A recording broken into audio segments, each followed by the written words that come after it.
आपने तो चतुर की कहानी सुनी होगी जो थ्री इडियट्स में था। चलो आज हम बात करेंगे चतुर, मदन और श्याम की कहानी, जिससे हमें पता चलेगा कि चरक कल्पस्थान के 12 अध्याय कौन से हैं। मदन के दंत में तीव्र वेदना हो रही थी, जिससे उसे जीव निकलने जैसा अनुभव हो रहा था। तो वो ईश्वर के पास जाता है और पूछता है, मैं क्यों इस वेदना से पीड़ित हूँ। ईश्वर कहते हैं कि वत्स, तुमने मार्ग छोड़ा है और श्याम और चतुर को धोखा दिया है। मदन कहता है, मैं कैसे इस बीमारी से बाहर आऊँगा। ईश्वर कहते हैं, तिलक को सुधा के साथ मिलाकर 7 दिन तक ले लो। तुम्हारे दंत में जो वेदना है, जो जीव निकलने जैसी है, वो दूर हो जाएगी। तो कहानी को फिर एक बार सुनते हैं। मदन के दंत में तीव्र वेदना हो रही थी, जिससे उसे जीव निकलने जैसा अनुभव हो रहा था। तो वो ईश्वर के पास जाता है और पूछता है, मैं क्यों इस वेदना से पीड़ित हूँ। ईश्वर कहते हैं कि वत्स, तुमने मार्ग छोड़ा है और श्याम और चतुर को धोखा दिया है।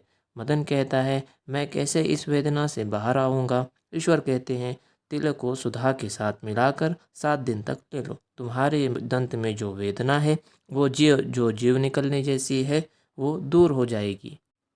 तो निमोनिक ये है कि सबसे पहले मदन आता है।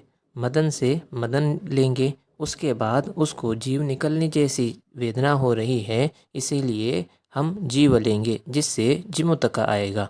उसके बाद वो ईश्वर के पास जाता है, तो हम उससे इक्ष्वाकु लेंगे। उसके बाद ईश्वर उसको क्या कहते हैं कि तुम्हारा मार्ग भटक गया है, तो उससे हम क्या लेंगे, मार्ग से हम लेंगे धा मार्गव। उसके बाद ईश्वर क्या कहते हैं, वत्स, वत्स से हम वत्सक लेंगे।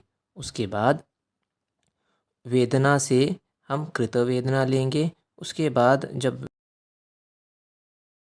ईश्वर कहते हैं, चतुर और श्याम को तुमने धोखा दिया है, तो इससे हम क्या लेंगे, चतुर से चतुर अंगुल, श्याम से श्यामतिवृत।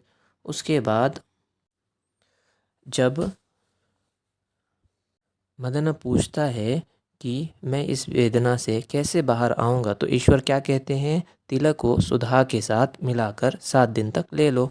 इधर तिल से तिलवक होगा, सुधा से सुधा होगा और 7 दिन से सप्त होगा, सप्तशंखनी होगा। लास्ट एक बचता है जो दंत है, जो जिससे हमारी स्टोरी स्टार्ट हुई थी। चलो फाइनल एक बार सारी चीज़ें एक बार रिवाइज कर लेते हैं।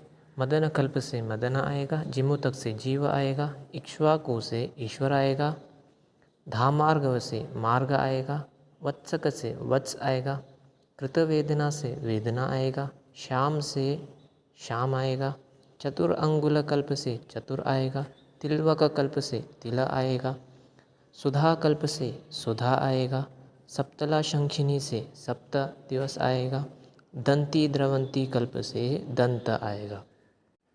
तो आज के लिए बस इतना ही।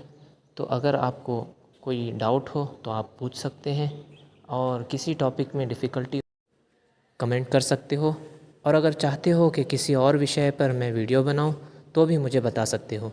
Thank you.